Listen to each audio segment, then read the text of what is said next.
ये तो कोई बात नहीं। हाँ चलिए, एक नया चैप्टर हम लोग स्टार्ट कर रहे हैं आज। चैप्टर का कहानी का नाम है ऑर्गेनिज्म एंड पॉपुलेशन। क्या नाम है? अरे बार बार इधर उधर नहीं करो, हाँ तार हिलेगा। चलो, ऑर्गेनिज्म एंड पॉपुलेशन।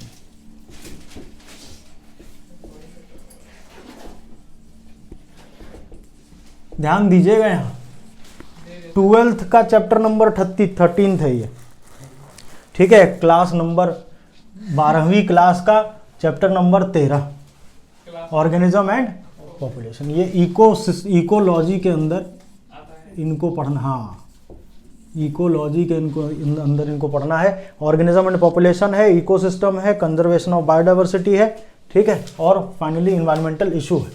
तो ये सब इन्वायरमेंट से रिलेटेड स्टडी को हम क्या नाम देते हैं? इकोलॉजी नाम देते हैं। ऑर्गेनिज्म एंड पॉपुलेशन नहीं, इकोलॉजी नाम देंगे, ठीक है। इकोलॉजी के बारे में ईवीएस इन्वायरमेंटल साइंस है ना, और इकोसिस्टम के बारे में पढ़ेंगे तो इकोलॉजी, ठीक है। तो सबसे पहली चीज यहाँ याद रखने वाली जो चीज है कि भैया फादर ऑफ इकोलॉजी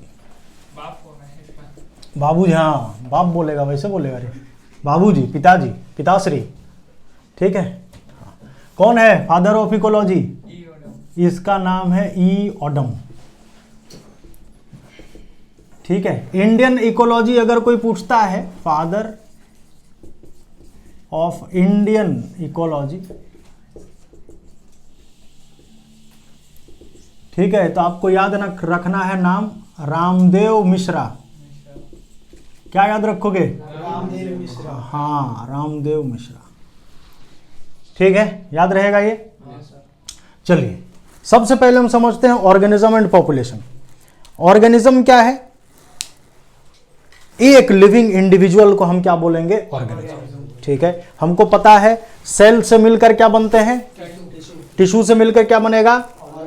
ऑर्गन से मिलकर ऑर्गन सिस्टम से मिलकर ऑर्गेनिज्म, ठीक है। चलिए, तो यहां हमको ऑर्गेनिज्म एंड पॉपुलेशन पढ़ना है। तो ऑर्गेनिजम्स के बारे में अगर हम बात करेंगे तो ऑर्गेनिजम्स को अगर हम मिला दें, बहुत सारे एक ही तरीके के ऑर्गेनिजम्स को एक जगह इकट्ठा कर दें, तो उनको क्या बोलेंगे हम? ऑर्गेनिज्म का पॉपुलेशन। क्या बोलेंगे? ऑर्गेनिज्म का पॉपुलेशन। बहुत सारे अलग अलग तरीके के पॉपुलेशन को अगर हम एक जगह इकट्ठा कर दें, ठीक है, तो क्या बोलेंगे? कम्युनिटी, ठीक है। जैसे मान लीजिए इंसान है, इंसान का पॉपुलेशन है, डॉग है, डॉग का पॉपुलेशन है, कैट है, कैट का पॉपुलेशन है, बकरी, बकरी का पॉपुलेशन। इन सब पॉपुलेशन को, इंसान, बकरी, डॉग, कैट, सबको मिला देंगे तो क्या बनता है? कम्युनिटी। ये याद रहेगा। कम्युनिटीज बहुत सारे मिलेंगे तो क्या बनता है?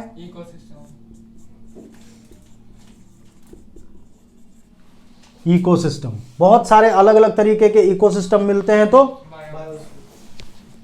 बायोम, हाँ बायोम। और बहुत सारे अलग अलग तरीके के बायोम मिलेंगे तो बायोस्फीयर,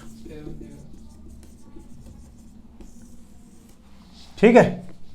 तो इस तरीके से क्या है, ये एक छोटे लेवल से लेकर एक बड़ा लेवल तक ऑर्गेनिजम्स और उनके पॉपुलेशंस को डिवाइड किया गया है एनवायरनमेंट के अंदर, ठीक।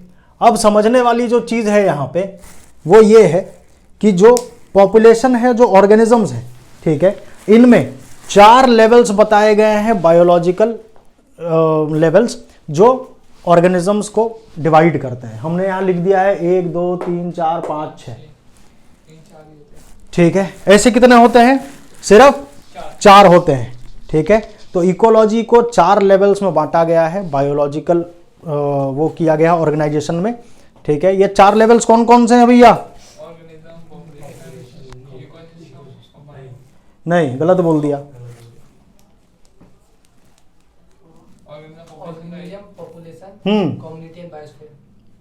हाँ, इसमें ये दोनों यूज नहीं करेंगे,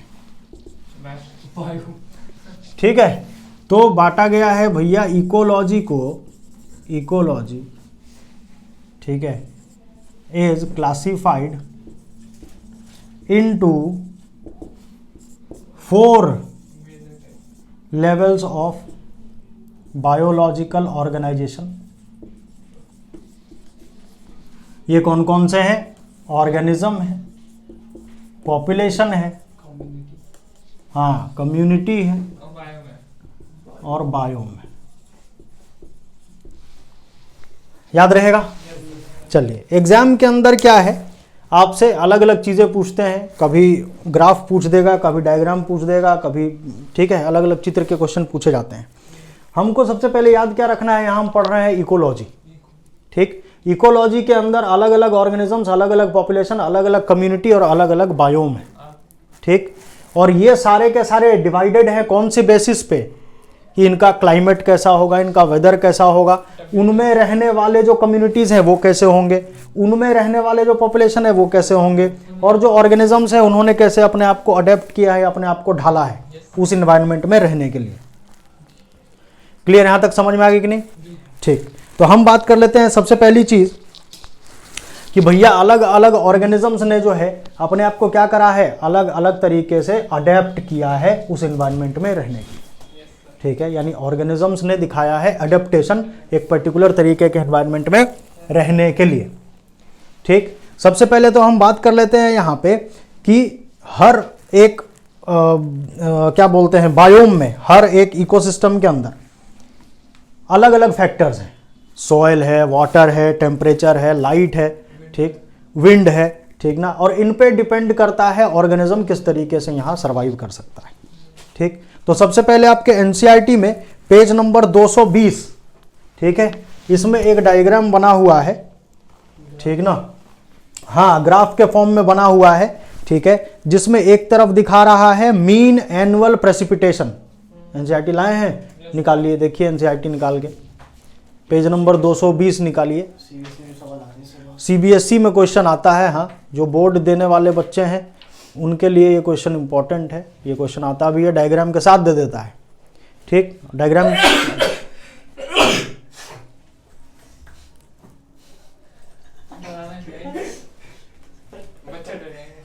तू छींक रहा है कि बम फोड़ रहा है? अचानक छींक दिया रे। अब से कोई भी काम पूछ के करना है,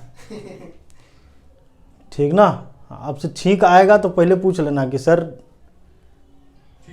ठीक है कि मैं गो टू टॉयलेट, जैसे पूछते हैं हम लोग वैसे पूछना है।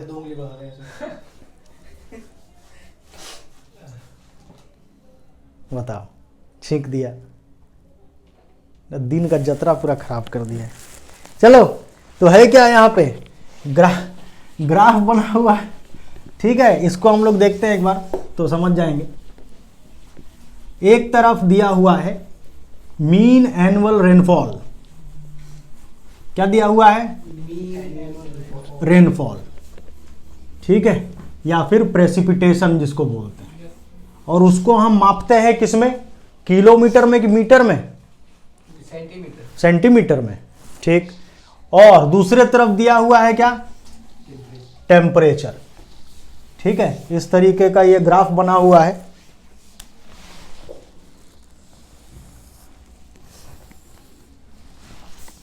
ठीक है, ध्यान से सुनते जाना। एक तरफ दिया हुआ है मीन एनुअल, हाँ, प्रेसिपिटेशन, किसमें? इन सेंटीमीटर। ठीक है, और दूसरी तरफ क्या दिया हुआ है? मीन, बोलो रे, एनुअल टेम्परेचर, किसमें? डिग्री सेल्सियस में। ये ग्राफ इस तरीके का ग्राफ बना हुआ है। ठीक है, कोई दिक्कत तो नहीं? चलिए, अब इसमें जैसे हम लेफ्ट से राइट की तरफ बढ़ेंगे, ठीक है, जो एनुअल प्रेसिपिटेशन है ये क्या हो रहा है? बढ़ता जा रहा है। ठीक है, और नीचे से ऊपर बढ़ेंगे तो क्या बढ़ रहा है? टेम्परेचर बढ़ता जा रहा है। समझ में आ गया कि नहीं? ठीक है, अब क्या है, इसमें छोटे छोटे एरियाज दिखाए गए हैं आपके एनसीईआरटी में, ठीक ना, छोटे छोटे एरियाज हैं जिनको बांटा गया है अलग अलग रीजन के अनुसार कि कहाँ कितनी वर्षा होती है और कहाँ टेम्परेचर कितना होता है। ठीक है, तो सबसे पहले हम बात करते हैं, एक है आर्कटिक रीजन, यहां से यहां तक दिखाया गया है, ठीक ना, यहां से यहां तक दिखाया गया है आर्कटिक रीजन। उसके बाद दिखाया गया है कुछ इस तरीके से कोनिफर्स, ठीक है, फिर दिखाया गया है क्या, टेम्परेट फॉरेस्ट, ठीक है, फिर दिखाया गया है क्या, ट्रॉपिकल रीजन। यानी जो सबसे ऊपर आपको नजर आ रहा है वहां टेम्परेचर क्या होगा, सबसे ज्यादा होगा, और जो सबसे नीचे नजर आ रहा है टेम्परेचर सबसे कम। ठीक, जो चीजें आपको नजर आ रही है लेफ्ट साइड की तरफ, इस तरफ, वहां वर्षा क्या होगा, कम, और जैसे जैसे हम आगे बढ़ेंगे वर्षा की भी क्या होगा, वहां ज्यादा। ठीक, समझ में आ गया। हाँ, चलिए इसके बाद हम बात करते हैं, दो यहां पे दिया हुआ है इस तरीके का, एक ये रहा और एक ये रहा, ठीक है रे, हंसता है रे, ठीक है, ये इस तरीके से दिखा देता हूं इसको,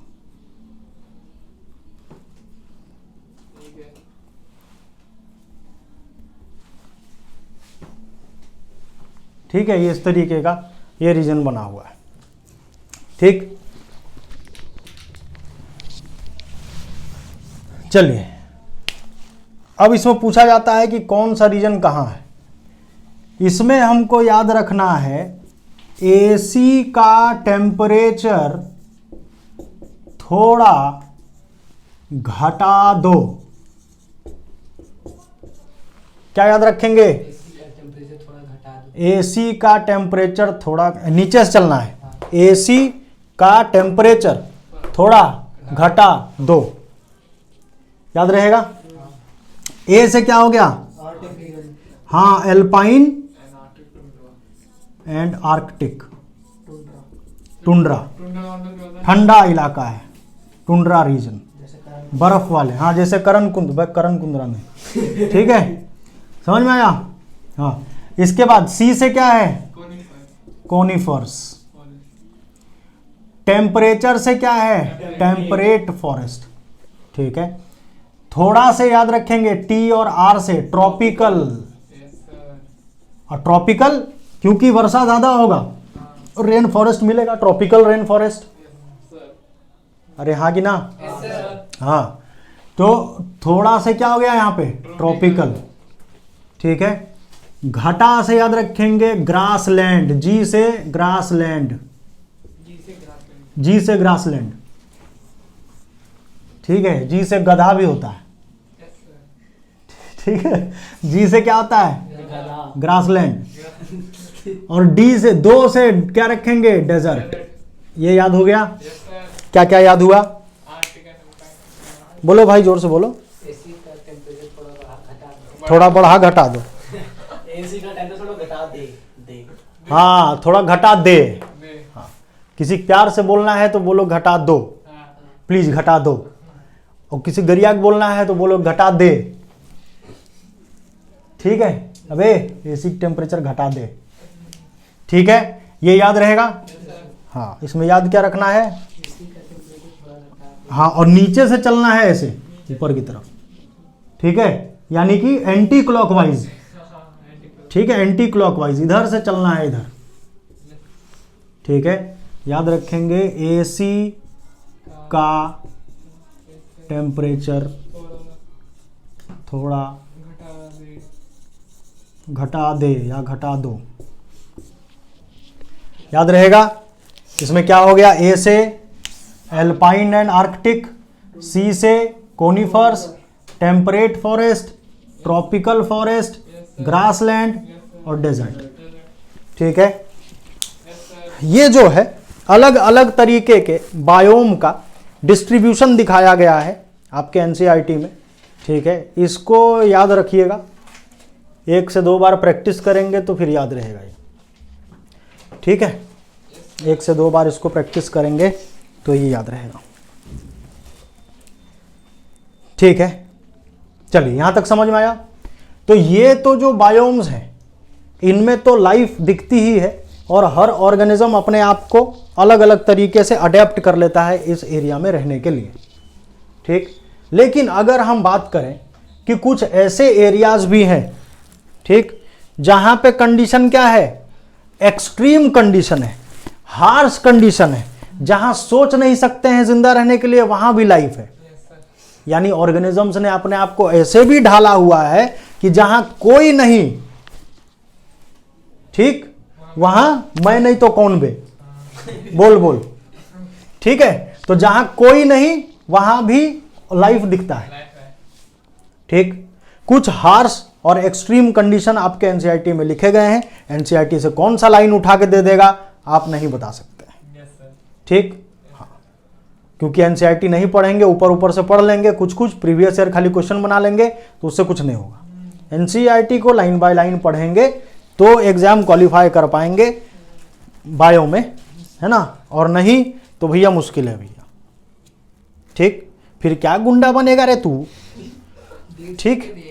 हाँ, 150 रुपया देगा, 150 रुपया में क्या देगा। चलो तुम आवारा हो तुम सब। देखो क्या बता रहे थे रे,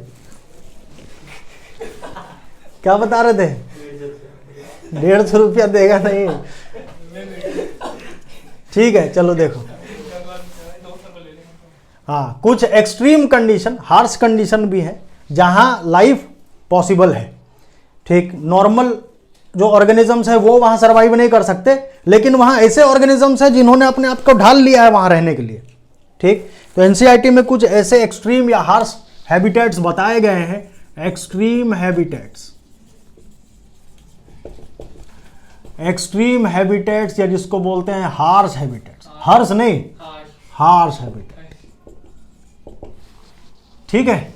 ये कौन कौन से हैबिटेट्स हैं, अब जरा इनको भी याद रखना पड़ेगा, है ना, इनको भी याद रखना पड़ेगा। तो इसको ऐसे याद रख लीजिएगा कि high spring seats fitted in passenger train, अरे हल्ला नहीं करो, passenger train by divisional railway manager, DRM। जो लोग रेलवे से रिलेटेड हैं उनको DRM का मतलब पता होगा, इनको बोलते हैं डिविजनल रेलवे मैनेजर, ठीक है। तो DRM साहब ने क्या कर दिया भाई, हाँ, हाई क्वालिटी का स्प्रिंग वाला सीट फिट किया है, कहाँ, पैसेंजर ट्रेन में, ताकि ऊपर नीचे आराम से सीट पे बैठो तो मजा आए, ठीक है। हाँ, देखो है ना,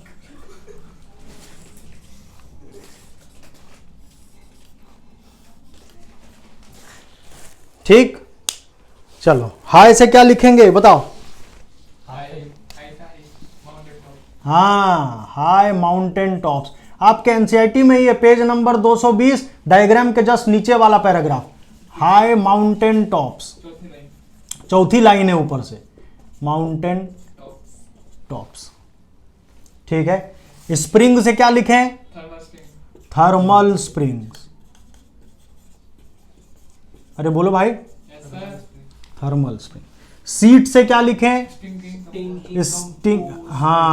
स्टिंकिंग कंपोस्ट पिट्स, ऐसे गड्ढे जहां पे हम कूड़ा कचरा जहां जमा है, ठीक ना, और स्टिंक गंध कर रहा है, वहां भी लाइफ पॉसिबल है, माइक्रोब्स वहां भी ग्रो कर रहे हैं।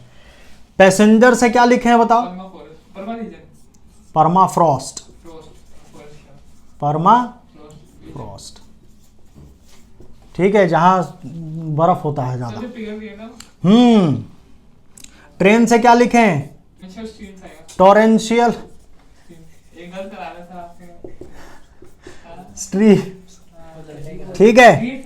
डी से क्या है, हाँ, डीप ओशन ट्रेंचेस, जैसे मजना ट्रेंच। छोड़ो तुम लोग मत बोलो हमको। राजस्थान डेजर्ट्स और आप पूछ रहे सर। Meghalaya rain forest. ये याद रहेगा? रहेगा सर। ये अंकित गत करा रहा है। ठीक है, इसको याद रखना। याद रहेगा ये? पक्का? सच्ची बोलो। चलिए, इसके बाद हम लोग बात कर लेते हैं। लिख दिए क्या यहां तक?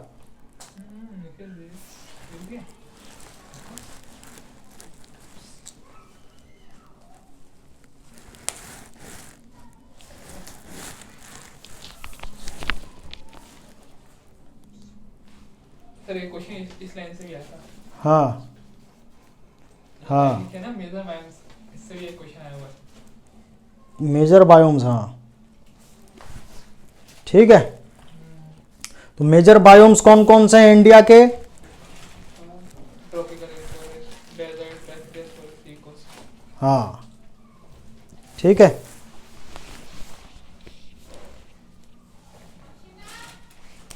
मेजर बायोम्स इन इंडिया, है ना, इसको भी याद रखो। मेजर बायोम्स इन इंडिया, ठीक है। चलिए, क्या याद रखेंगे? Desert, tropical rain forest, tropical rain forest, rain forest. तीसरा बोलो। डेसिडियस फॉरेस्ट, हाँ, डेसिडुअस फॉरेस्ट, पर्णपाती वन बोलते हैं इनको। सी कोस्ट, और सी कोस्ट, सी कोस्ट, समुंदर का किनारा। किनारे वाला रीजन, ठीक है।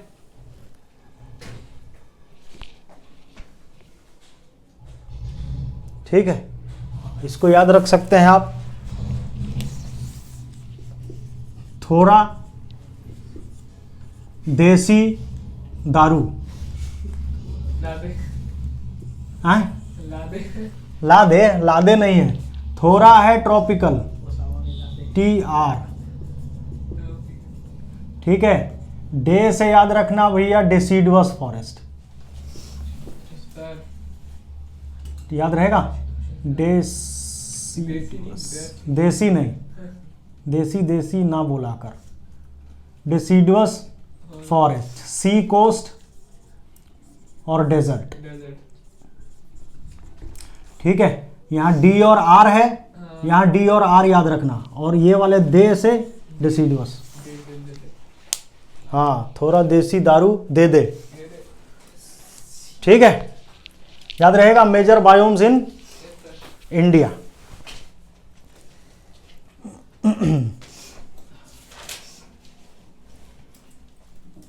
ठीक, क्लियर है? कोई दिक्कत तो नहीं यहां तक?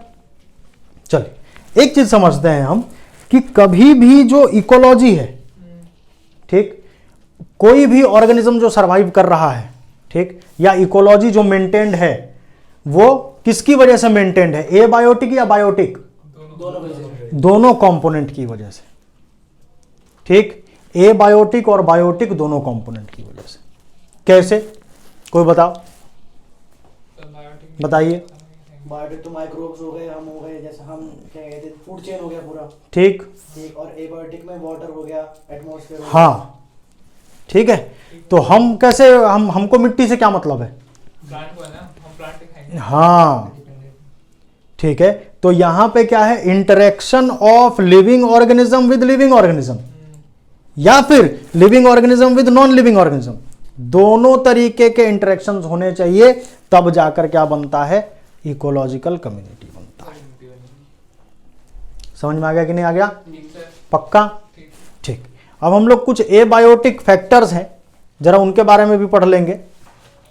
एबायोटिक फैक्टर्स हैं, उनके बारे में भी हम लोग पढ़ लेंगे थोड़ा सा। नीश क्या होता है? नीश नीश बताते हैं अभी, नीश और हैबिटेट दोनों बताते हैं। ये हो गया क्या? Yes, sir. चलो मिटका दें इसको। नीच बोलते हैं। हाँ नीच नहीं, नीश।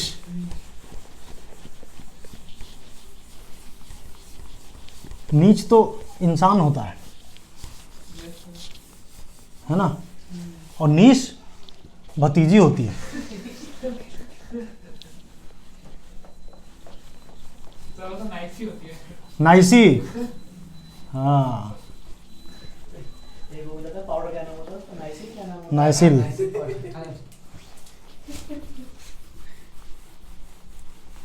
चलिए अब हम लोग देखते हैं थोड़ा सा यहाँ पे।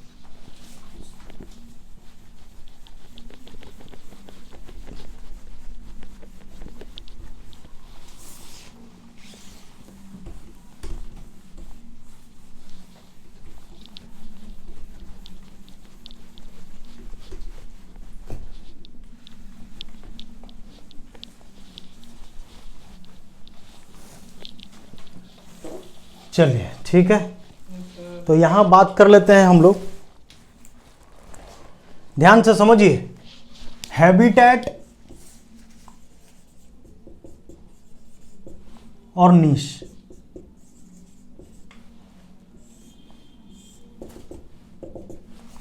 ठीक है, तो कुछ लोग इसको नीके भी बोल देता है, कुछ लोग नीचे भी बोल देता है, कुछ लोग नीच भी बोल देता है। ठीक है, और कुछ लोग नीच बोल देता है। ठीक, तो ये है क्या? नीश। क्या है ये? नीश। जरा समझते हैं इसके बारे में। हैबिटेट जो है इसको हम नाम देते हैं। तुम खाली छींक रहा है रे, तुम तबीयत तुम्हारा नहीं ठीक है? कौन छींका? खांसी आई है। भाई खांसी थी, पता ही नहीं चला। मेरे को ऐसे खांसेगा, छींकने वाला स्टाइल में खांसता है। उसकी छींक खांसी ऐसी है, ऐसी खांसी छींक जैसी है। चल देख इधर, हैबिटेट क्या है? Various organisms. Various organism. Habitat का मतलब है फिजिकल एरिया ऑफ रेसिडेंस। समझ में आ गया कि नहीं? Yes, sir. यानी जहां पे ऑर्गेनिजम्स रहते हैं, ठीक, जहां पे ऑर्गेनिजम्स रहेंगे उनको हम नाम देते हैं हैबिटेट। ठीक, जबकि नीश क्या है? इसको हम बोलते हैं functional area of organisms. Organism. Functional area of organisms, यानी जहां पे ऑर्गेनिजम्स अपने पर्टिकुलर फंक्शन दिखाएंगे। ठीक है, पर्टिकुलर फंक्शन कौन कौन से फंक्शन हो सकते हैं? खाना पीना, रिप्रोडक्शन, ठीक ना? हाँ ठीक है, एक्सक्रीशन, जो दिनचर्या है इनका, वो क्या होते हैं? अपने एक पर्टिकुलर एरिया में ही करते हैं। जैसे जंगल हो गया हैबिटेट किसके लिए? शेर के लिए भी और बकरी के लिए। यानी अगर हम बात करें हैबिटेट के बारे में, तो ये मान लीजिए अगर ये जंगल है, ठीक है, तो इस जंगल में ये बकरी भी रह सकती है और ये शेर भी रह सकता है। ठीक है, दोनों रह सकता है जंगल में, चाहे बकरी हो चाहे शेर हो। लेकिन नीश फंक्शनल एरिया ऑफ ऑर्गेनिज्म है। ठीक, यानी हैबिटेट को शेयर तो किया जा सकता है, नीश को शेयर नहीं किया जा सकता है। ठीक, नीश का मतलब क्या हो गया कि मान लीजिए दोनों का फंक्शनल एरिया अगर सेम हो गया कि भैया शेर और बकरी दोनों एक ही नदी में पानी पीने आ रहा है, ये शेर है और ये बकरी है, ये दोनों एक ही नदी में पानी पीने आ रहा है, ऐसा शेयर कर सकता है क्या ये? नहीं। इसमें पहले शेर खाना खाएगा तब पानी पिएगा। ठीक है, इसमें क्या करेगा? शेर पहले खाना खाएगा तब पानी पिएगा। ये फंक्शनल एरिया को शेयर किया जा सकता है क्या? नहीं किया जा सकता। हाँ, अगर फंक्शनल एरिया को, नीश को बांटने की कोशिश करें, ठीक है, तो क्या होता है? कंपटीशन होता है। उनमें से कोई एक ही बचे। हाँ, तो जो फिट है वो बचेगा, यानी सुपीरियर वाला जो है वो इंफीरियर वाले को एलिमिनेट कर देगा। ठीक है, और पानी पी के चल देगा। ठीक, केओ। ठीक है, ये समझ में आ गया कि नहीं? Yes, sir. तो नीश का हिंदी मतलब अगर समझे तो नीश का मतलब होता है इलाका, ठीक है, अपुन का इलाका है, ठीक। तो एक ही इलाके, मान लीजिए एक कुत्ता है एक इलाके में, अगर उस इलाके में कहीं और का कुत्ता आ गया, कंपटीशन हो जाएगा भाई, मारपीट हो जाएगा, ठीक। तो अपना इलाका बना के रखता है कि भाई ये मेरा एरिया है, इस एरिया में एंट्री मत ले लेना, ठीक। और रहते दोनों ही मोहल्ले में है लेकिन एरिया बटा हुआ है, ठीक। दोनों मोहल्ले में इधर उधर घूम सकते हैं लेकिन एक दूसरे के एरिया में नहीं घूम सकते, ठीक। और यही कुत्ता अपने एरिया से बस उसको भगा देता है, फिर वापस आ जाता है, इसको पता है उस एरिया में जाएंगे तो वहां मार खा जाएंगे, ठीक है। तो वो क्या करता है, बस अपने एरिया तक से दुश्मन को भगा देता है, ठीक। यानी अपने नीश को उसके साथ शेयर नहीं कर सकता है दूसरे कुत्ते के साथ, ठीक है।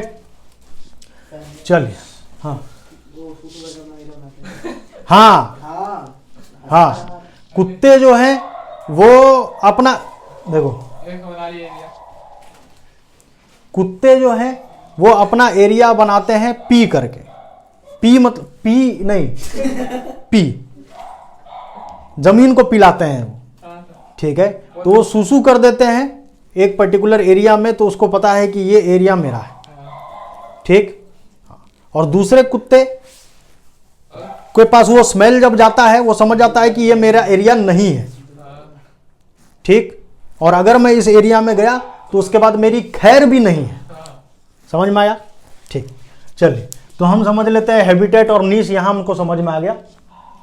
अब हम बात करते हैं कुछ एबायोटिक फैक्टर्स हैं जिन पे डिपेंड करता है कि ऑर्गेनिजम्स किस तरीके के एरिया में रहते हैं, किस तरीके से अपने आप को इन्होंने ढाल कर रखा है एक पर्टिकुलर इन्वायरमेंट के अंदर।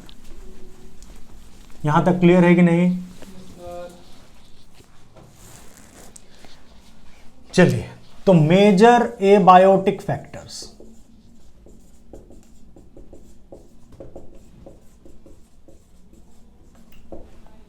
मेजर एबायोटिक फैक्टर्स, इनमें अगर मेजर एबायोटिक फैक्टर्स के बारे में हम बात करें तो सबसे पहला आता है टेम्परेचर।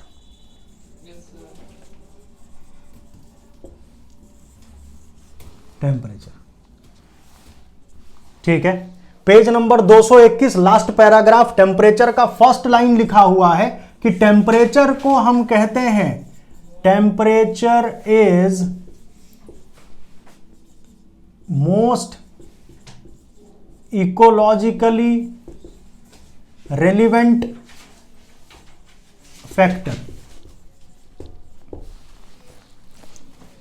ठीक है। इसको इकोलॉजी का मोस्ट रेलिवेंट फैक्टर माना जाता है, मोस्ट डिटरमाइनिंग फैक्टर इनको माना जाता है, ठीक है। कि टेम्परेचर तो चेंज होगा ही होगा एक एरिया से दूसरे एरिया में हम जाते हैं तो। जैसे कि फॉर एग्जांपल हम बात करें कि हम क्या करते हैं, हम इंसान हैं, हम दौड़ भाग सकते हैं, ठीक। तो हमको अगर टेम्परेचर ज़्यादा फील हो रही हो कि भाई बहुत गर्मी आ गया है, शिमला चलो। तो चलो शिमला घूम के आते हैं, ठीक। पौधे ऐसा कर सकते हैं क्या? नहीं कर सकते, ठीक। पौधे ऐसा नहीं कर सकते, एक जगह से छोड़कर दूसरे जगह नहीं जा सकते। तो टेम्परेचर को क्या नाम दिया गया है? Most important ecologically relevant factor. Relevant का मतलब है जो डिटरमाइन कर सकता है एक तरीके के इकोसिस्टम को, ठीक ना। यानी ये तो चेंज होगा ही होगा एक एरिया से दूसरे एरिया में। यहां तक क्लियर है? कोई दिक्कत तो नहीं? चलिए, इसके बाद हम लोग बात करते हैं कि टेम्परेचर जो है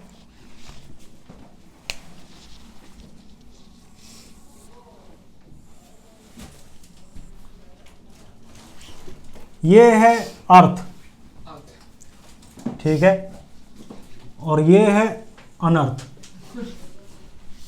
अर्थ के बारे में अगर हम बात करें तो ध्यान देना, ये जो बीच का जो पार्ट है अर्थ का,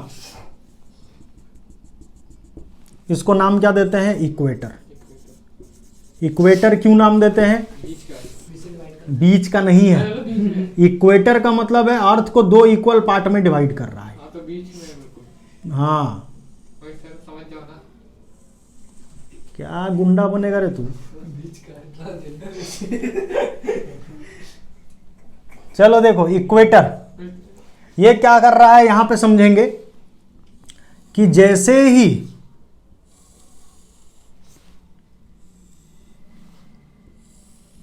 हम इक्वेटर से पोल्स की तरफ जाने लगेंगे, पोल्स की तरफ, टेम्परेचर क्या होता जाएगा, 1 डिग्री कम होगा। इक्वेटर टू पोल्स अगर मूव करते जाएंगे हम, अरे बात नहीं, इक्वेटर टू पोल्स अगर मूव करेंगे तो टेम्परेचर क्या होगा, डिक्रीज होता चला जाएगा, क्योंकि यहाँ ठंडा है यहाँ भी ठंडा है भाई, ठीक। जो सन से आने वाले जो रेडिएशंस हैं, सीधा इक्वेटर पर है। हाँ, वो इस रीजन पे ज़्यादा अच्छे से पड़ता है एज कंपेयर टू इन पोल वाले region. South pole north pole. तो पोल वाले रीजन में क्या है, टेम्परेचर कम है। तो इक्वेटर से हम पोल की तरफ जाएंगे, ठीक है, तो इनको हम क्या बोलते हैं कि टेम्परेचर घटता चला जाता है, ठीक है। तो इसको हम बोलते हैं कि जैसे ही लैटिट्यूड्स चेंज होता है इक्वेटर से पोल्स की तरफ, इनको नाम देते हैं लैटिट्यूड्स। क्या नाम देते हैं, लैटिट्यूड्स,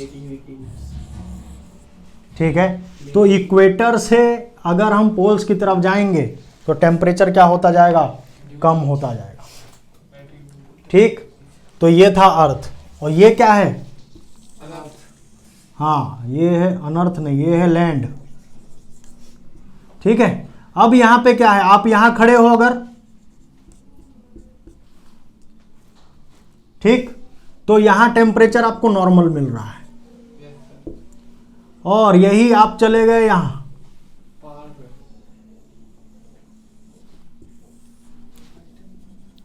लो टेम्परेचर।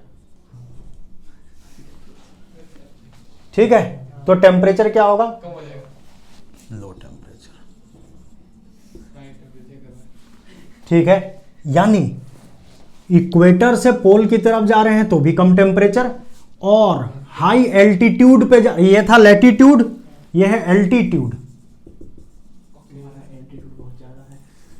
हाँ ज़्यादा एल्टीट्यूड मत दिखाओ, ठीक है, ये तो लैटिट्यूड कर देंगे। हाँ नहीं तो लाठी से मार के गोर तोड़ देंगे। देख इधर, एल्टीट्यूड अगर बढ़ गया, ठीक, तो टेम्परेचर क्या हो गया, डिक्रीज। घट गया, डिक्रीज कर गया, ठीक। समझ में आया, कोई दिक्कत तो नहीं यहाँ तक, पक्का बताओ, हाँ। ठीक।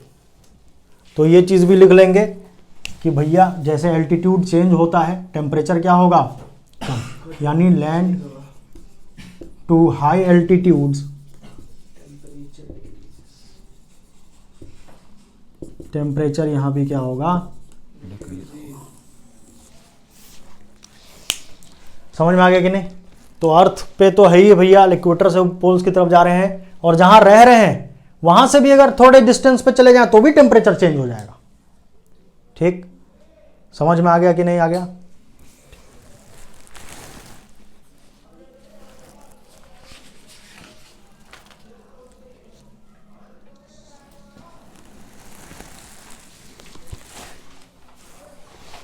चलिए इसके बाद एक और इंपॉर्टेंट पॉइंट है, वो भी हम लोग लिख लेंगे on the basis of temperature, कि ऐसे ऑर्गेनिजम्स जो क्या कर सकते हैं, organisms which can tolerate wide range of, हाँ, टेम्परेचर, इनको हम क्या नाम देते हैं भैया, यूरी थर्मल। क्या नाम देंगे, यूरी थर्मल, ठीक है। जबकि ऐसे organisms that can function in a narrow range of temperature, हाँ वेरी गुड, ऑफ टेम्परेचर, इनको हम क्या नाम देते हैं, स्टेनोथर्मल।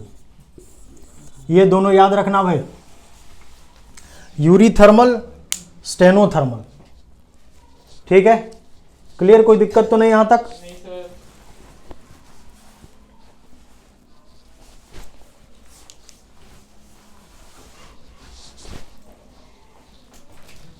जल्दी जल्दी करो फटाफट।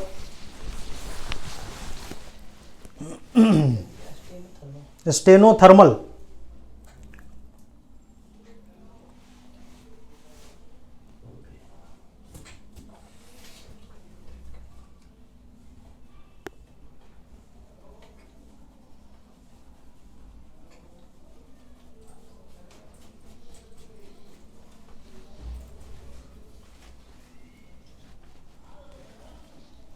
जल्दी करो भाई, हो गया। हाँ, इसको क्लियर कर दें। ठीक, दूसरी जो चीज आती है इसमें, जो मेजर एबायोटिक फैक्टर है वो है वाटर। जरा वाटर के बारे में भी बात कर लेते हैं हम लोग।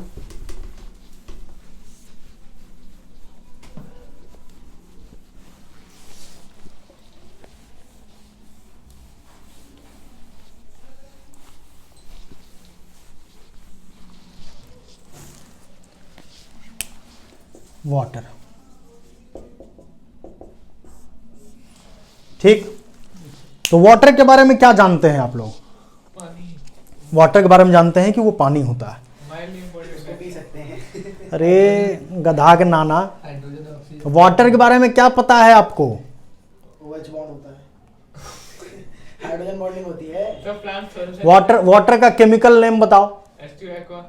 Hydrogen dioxide. हाँ, हाँ। डाई हाइड्रोजन ऑक्साइड, हाँ, हाइड्रोजन डाइऑक्साइड नहीं, कार्बन डाइऑक्साइड है क्या? Dihydrogen oxide. Aqua मतलब H2O, aqua। Di hydrogen oxide. Oxide.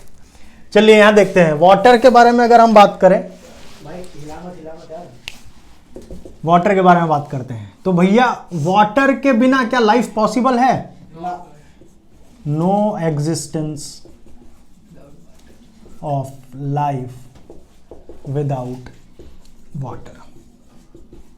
पानी। ठीक है, फर्स्ट जो लाइफ फॉर्म देखने के लिए मिला था, फर्स्ट लाइफ फॉर्म, वो भी कहाँ देखने मिला था? पानी में। इन ओशन, है ना, समंदर में। हाँ ठीक है, वाटर लिखिए, ओशन लिखिए, समंदर लिखिए। ठीक है, चलिए हम बात करते हैं कि प्लांट्स भी, ठीक है, जो ऑक्सीजन रिलीज करता है हाँ। किसके बदले कर पाता है? वो पानी के। पानी के बदले प्लांट क्या करता है? ऑक्सीजन रिलीज करता है। Plants produce oxygen. ऑक्सीजन, ठीक है, with the help of water. Splitting of water होता है फोटोसिस्टम 2 में 680 नैनोमीटर पे। ठीक है, और वहां से, हाँ, वहां से क्या होता है, जो हाइड्रोजन आयन है वो ल्यूमोन ऑफ थाइलाकोइड में अटक जाते हैं और ऑक्सीजन रिलीज हो जाता है। हम यहां समझेंगे कि वाटर के बारे में अगर हम बात करें तो जो प्लांट्स, ठीक है, कैसे हैं? एक्वेटिक। क्या इनको कभी वाटर रिलेटेड प्रॉब्लम होती होगी क्या? यस सर, होती है। वाटर रिलेटेड प्रॉब्लम इनको होती है क्या? होती है। बताइए। होती है। होती है वाटर रिलेटेड प्रॉब्लम? बिल्कुल होती है वाटर रिलेटेड प्रॉब्लम। ठीक है, क्योंकि जो एक्वेटिक प्लांट हैं वो भी बने हुए हैं अलग अलग तरीके के वाटर वाले इकोसिस्टम में रहने के लिए। रहने के लिए। ठीक, जैसे रिवर वाले प्लांट को आप चाहोगे कि भैया तुम ओशन में चले जाओ, ये नहीं जाएगा।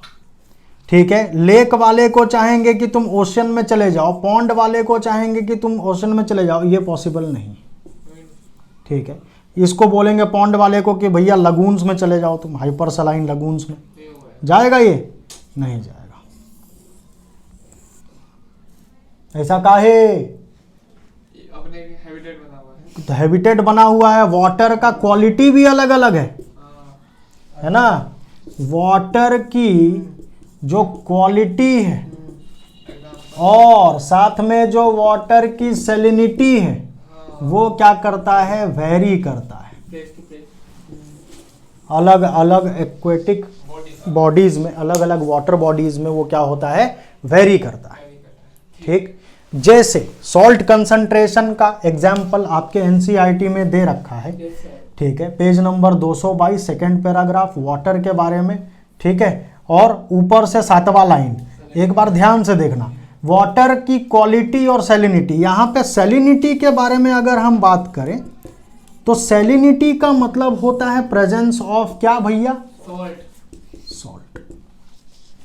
और जब भी वाटर में हम सॉल्ट की प्रेजेंस देखते हैं तो उसको हम मेजर करते हैं किसमें, पीपीटी। ये पावर पॉइंट प्रेजेंटेशन नहीं, ये है पार्ट्स पर थाउजेंड, पार्ट्स पर थाउजेंड।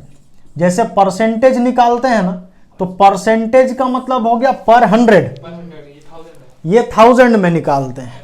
ठीक है, तो इसमें भी जो अलग अलग पानी है, अलग अलग पानी का मतलब जैसे इनलैंड वाटर है, इनलैंड वाटर जो नॉर्मल लेक्स में नदियों में मिलते हैं, इनलैंड वाटर, इनके बारे में अगर हम बात करेंगे तो यहां जो सॉल्ट की कंसंट्रेशन है वो है 5 पीपीटी। ठीक है, कितनी है भैया, 5 पीपीटी। ठीक है, 5 पीपीटी या उससे भी कम हो सकता है। दूसरा अगर हम बात करें सी वाटर, मतलब देखो पानी को, सी वाटर मतलब समंदर का पानी, इसमें कितना होता है, 30 से 33 खारा पानी। ठीक है, क्या खा रहा पानी? पीरा पानी, पीरा पानी। ठीक है, और ये है खारा पानी। ठीक है, और इसके बाद क्या आता है, हाइपर सैलाइन लगून। है लंगूर नहीं, बंदर है, काम बंदर है। बंदर का भी नाम है। अरे तुम लोग कैसे आदमी हो। लंगूर नहीं बे, lagoon lagoon. Hypersaline lagoon, जहां पे क्या है सॉल्ट का जो परसेंटेज है, जो कंसंट्रेशन है वो क्या है, 100 से भी ज्यादा, यानी पानी से भी ज्यादा सॉल्ट है। ठीक है, यानी पानी में ऐसे हाथ दे दोगे तो नमक चिपका हुआ सूखेगा तो सफेद हो जाएगा। ठीक है, और यहीं से नमक निकाला जाता है। ठीक है, जो सॉल्ट है इनको यहीं से आइसोलेट करते हैं। तो मोर देन 100 पीपीटी, पीपीटी याद रहेगा। कुछ ऑर्गेनिजम्स हैं जो हाई सैलिनिटी में भी अपनी लाइफ गुजार सकते हैं, उनको हम नाम देते हैं यूरी हेलाइन। क्या नाम देंगे, यूरी हेलाइन। और कुछ ऐसे ऑर्गेनिजम्स हैं जो बहुत नैरो रेंज ऑफ सैलिनिटी में अपनी लाइफ गुजारते हैं, उनको हम नाम देते हैं स्टीनो हेलाइन। ठीक है, तो इनके बारे में भी लिख लेंगे, यहाँ ऊपर लिख देता हूँ, नीचे नज़र नहीं आएगा। चलिए, तो हम बात करते हैं organism that can tolerate high salinity. ठीक है, इनको नाम देते हैं यूरी हेलाइन। ठीक है, किससे रिलेटेड है, सैलाइन से रिलेटेड है, नाम दे रहे हैं हेलाइन, यूरी हेलाइन। याद रखेंगे, हेलाइन यूज किया जाता है किस चीज के लिए, सॉल्ट के लिए, सॉल्ट के लिए यूज कर रहे हैं। Organism that can function in low salinity, इसको हम नाम देते हैं स्टीनोहेलाइन। स्टीनोहेलाइन क्या याद रखेंगे, अरे बोल भाई जल्दी फटाफट, हाई सैलिनिटी में उसे यूज जो है जो बहुत है। एक कोई खड़ा बोलो, जो हाई सैलिनिटी में रह सकते हैं उन्हें यूरी हेलाइन, और हाँ? लो सैलिनिटी में रहेंगे उन्हें स्टीनो हेलाइन। नहीं, हाई सैलिनिटी नहीं, जो टॉलरेट कर सकते हैं। अच्छा, हाई सैलिनिटी यहां पे ऐसा लिख लो, हाई रेंज ऑफ, टॉलरेट कर सकते हैं, वाइड रेंज ऑफ सैलिनिटी। बताइए। मैं इसके बारे में बात करना चाहती थी। अच्छा, सीधा 1 लाख की टाइम था उसका। लास्ट में रेट बढ़ गई। ठीक है, तो मोबाइल जो है, पर टाइम ही नहीं मिलता, बिल्कुल टाइम नहीं मिलता। अब आया हूँ 9 साढ़े 9 बज गए, अब सुबह से जगह पड़ा हो तो आधे 1 घंटा सोऊंगा मैं 10 साढ़े 10 बजे तक, फिर खाना खाऊंगा 11 बज गए। काम में तो होते ही लंबे, आपको पता ही है, मोबाइल जो है ना टाइम बच जाता है। कि 11 बजे तक यूज करो, उसके बाद भैया मोबाइल को भी रेस्ट दो और खुद को भी रेस्ट दो।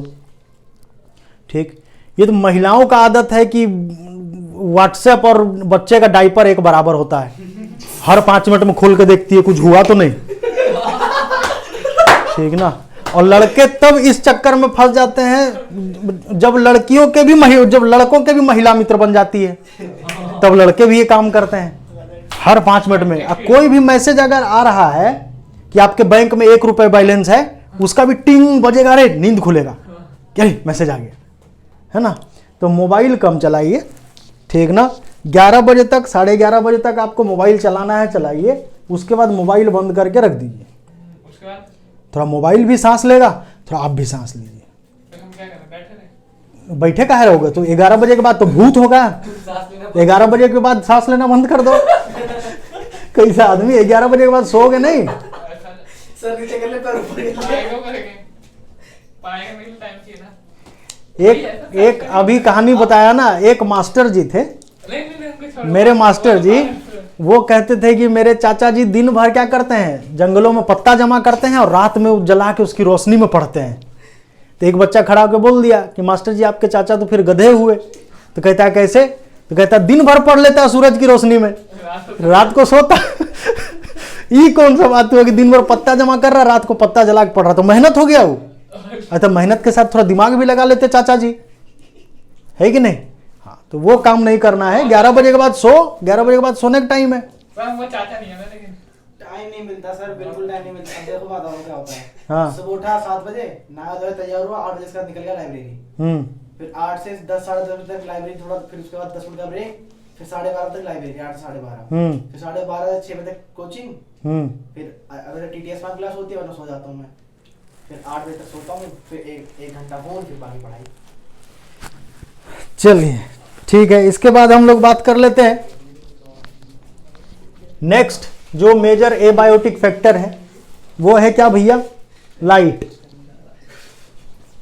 ठीक है, मेजर एबायोटिक फैक्टर, नेक्स्ट जो मेजर एबायोटिक फैक्टर है उसके बारे में हम लोग बात कर लेते हैं।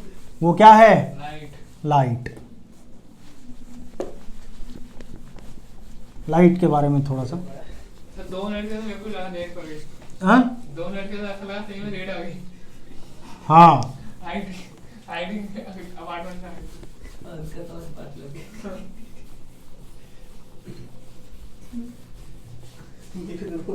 तो आपकी मम्मी को कैसे पता चला कि आप यहाँ पढ़ते हो। सर चेक करने आए थे, पढ़ने आए कि नहीं आया।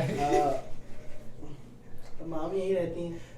आज तो अभी रिकॉर्ड होता, वायरल कर देते इसको कहता हूँ रिकॉर्ड है। अभी तो मेरा बच्चा कि क्लास में आके मम्मी डांट रही है किसी बच्चे को आधा रिकॉर्ड हो गया और गरिया रही है कि सर डंडा से मारिए, आधा रिकॉर्ड हो गया सर। है ना। उनको पहले उठ के बात करो पहले। अच्छा वो पैसा तो मैंने बोली। कौन सा होंगे ये मेरे का? चलो यहाँ देखो, नेक्स्ट जो मेजर एबायोटिक फैक्टर है वो है लाइट।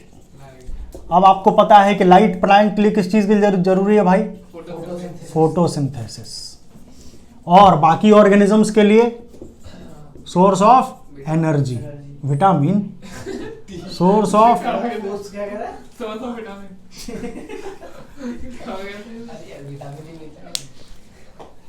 हाँ विटामिन डी मिल, हाँ ये ठीक बोल दिया, धूप में बैठने से विटामिन डी मिलता है। तो बाकी लोगों के लिए क्या है, सोर्स ऑफ विटामिन एनर्जी। ठीक है, अब हम बात करते हैं कुछ ऐसे भी प्लांट्स हैं जो जंगल में है तो सही, ठीक, लेकिन बड़े बड़े पेड़ के नीचे है। कैनोपी। हाँ, यानी जो प्लांट के बड़े बड़े जो कैनोपी का मतलब होगा छत्र छाया, है ना। तो ये अगर छत्र छाया यहां तक है एक बड़े प्लांट का, ये है एक बगल में ये प्लांट, ठीक है। तो यहां जो ग्रो कर रहा है प्लांट, छोटा प्लांट, उसके लिए तो क्या है भैया कि सनलाइट है ही नहीं। एक तरीके से, हाँ बहुत कम है, नहीं उसके लिए बहुत कम है। हाँ ठीक है, क्योंकि ये नीचे वाला जो एरिया है वो कैसा है, छायादार, हाँ छत्र छाया में है वो, ठीक है। तो ये प्लांट ने क्या करा हुआ है, अपने आप को उस तरीके से अडॉप्ट किया हुआ है कि भैया मुझे इस तरीके से यहाँ सरवाइव करना है या कम लाइट में भी सरवाइव करना है, ठीक। अब हम बात करते हैं कि लाइट, जो ऑर्गेनिजम्स या जो प्लांट्स कहाँ प्रेजेंट है, छत्र छाया समुद्र तल में, छत्र छाया में नहीं, समुद्र तल में। ठीक है, अब इन प्लांट्स को, या जो एल्गी है, रेड एल्गी है, ब्राउन एल्गी है ना, हाँ, ये सारे जो एल्गी हैं, इन सब को कैसे मिलता होगा? सोलर रेडिएशन, सूरज की एनर्जी। ये तो चलो सूरज की एनर्जी यहाँ तक मिल सकती है इस एरिया में, लेकिन जो बेंथिक जिसको बोलते हैं हम, जो एकदम बॉटम पे समुद्र में एकदम नीचे के सतह पे प्रेजेंट है, इनको कहाँ से, क्योंकि इसको भी फोटोसिंथेसिस करना है भाई, इसको भी लाइट चाहिए, तो क्या करते हैं ये बिल्कुल करते हैं यहाँ पे केमोसिंथेटिक ऑर्गेनिजम्स जो हैं। ठीक है, हाँ, कि यहाँ इसके पास क्या होना है? केमोसिंथेसिस होना है। ठीक है, केमिकल्स की मदद से फूड बनाना है। समझ में आ गया कि नहीं? चलिए, इसके बाद हम बात कर लेते हैं नेक्स्ट, जो एबायोटिक फैक्टर है, जरा उसको भी देख लेते हैं हम। जो नेक्स्ट फैक्टर है, इसमें बहुत लाइट वाइट का इतना याद नहीं रखना है, टेम्परेचर याद रखना है, वाटर याद रखना है, जिसमें यूरी थर्मल, स्टेनोथर्मल, यूरी हेलाइन और स्टेनोहेलाइन, इनका याद रखना है। ठीक है, फोटो जो लाइट है इसमें इतना याद नहीं रखना है, बस ये याद रखना है केमोसिंथेसिस की वजह से यहाँ पे क्या हो पाता है, ये फूड बना पाते हैं। ठीक है, जो बेंथिक ऑर्गेनिजम्स हैं, जो बॉटम में रहते हैं वो। इसके बाद हम बात करते हैं, नेक्स्ट आता है हमारे पास सोइल, मिट्टी। ठीक है, और मिट्टी के भी बारे में बात करते हैं हम, तो मिट्टी भी हर जगह अलग अलग है। जैसे लाइट हर जगह अलग अलग पहुंचता है, तो मिट्टी भी भैया अलग अलग टाइप के हैं, डिपेंड करते हैं किन पे? ग्रेन साइज पे, कि जो रेत है या जो मिट्टी के जो कण है उनके, हाँ, उनका साइज कितना बड़ा है, कितना छोटा है, कंपोजिशन क्या है, क्ले है उसमें या सैंड है, पीएच क्या है, मिनरल्स कितने हैं, उस पर भी डिपेंड करता है किस तरीके का प्लांट ग्रो करेगा। ठीक है, अब सैंडी एरिया है, डेजर्ट वाले एरिया है, तो कैक्टस ग्रो करता है।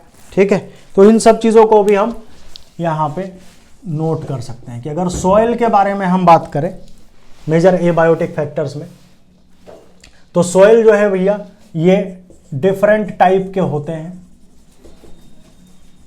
डिफरेंट टाइप्स के। ठीक है, on the basis of composition. ठीक है, कि क्ले कितना है या सैंड कितना है उसके अंदर। ठीक है, दूसरी चीज है कि मिनरल्स किस तरीके के हैं, मिनरल कंटेंट। इसके बाद क्या है, जो ग्रेन का साइज है वो कैसा है, ग्रेवल है, ठीक है, कि कोर्स ग्रेन है, ठीक है, कि फाइन ग्रेन्स हैं। ठीक है, उनके बेसिस पे भी क्या होता है, मिट्टी अलग अलग तरीके के होते हैं। ठीक ना, यहां तक समझ में आया कि नहीं? ठीक है, तो अलग अलग तरीके के मिट्टी भी अलग अलग तरीके के डिफरेंट टाइप ऑफ वेजिटेशन देता है, डिफरेंट टाइप्स ऑफ वेजिटेशन के लिए रिस्पॉन्सिबल है।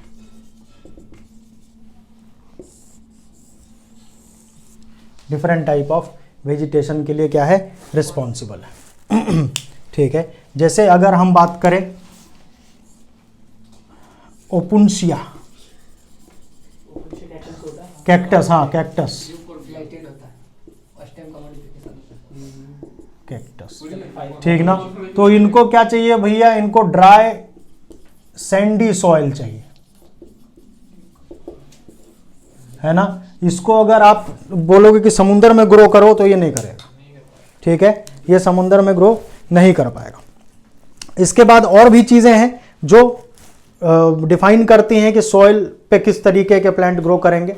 ठीक है, सॉइल का पीएच भी है उसमें, ठीक ना, सॉइल का पीएच भी है। इन सब को सॉइल के बारे में जो हम पढ़ते हैं, इनके अलग अलग फीचर्स, ये पहला कंपोजिशन, दूसरा ये, तीसरा ये, चौथा ये। ठीक है, इन सब को हम बोलते हैं टोपोग्राफी। ठीक है, हाँ, जो अलग अलग तरीके के सॉइल के जो पैटर्न्स है या सॉइल का जो टाइप है, ठीक है, इनको हम बोलते हैं टोपोग्राफी। तो अलग अलग तरीके के टोपोग्राफी अलग अलग तरीके के ऑर्गेनिजम्स को सपोर्ट करते हैं ग्रो करने के लिए। ठीक है, समझ में आ गया कि नहीं? ठीक, तो हम बात करते हैं कि सॉइल जो है on the basis of changing of position, की जगह चेंज कर सकता है या नहीं, उसके बेसिस पे दो टाइप के सॉइल्स हैं। ठीक, कौन कौन सा? एक ट्रांसपोर्टेड सॉइल है और दूसरा क्या है? सेडिमेंट्री सॉइल है। ठीक, ट्रांसपोर्टेड वाला क्या हो सकता है? एक जगह से दूसरी जगह बह के जा सकता है, उड़ के जा सकता है, ऐसी मिट्टी जो ढीली है। ठीक, और अगर हम बात करें वहीं पे सेडिमेंट्री, तो वो एक जगह पे जमा होता है। ठीक है, तो अगर हम बात करते हैं ट्रांसपोर्टेड, जो एक जगह से कहीं से बहकर दूसरी जगह आता है, और दूसरा क्या है? सेडिमेंटरी। अरे बोलो भाई, यस सर। जो एक ही जगह जमा रहेगा। तो ये सेडिमेंट्री वाला जो सॉइल है समुंदर में यही पाया जाता है, एक जगह रुका हुआ है। ठीक ना, और उस तरीके के वेजिटेशन को ये सपोर्ट करता है। करता है।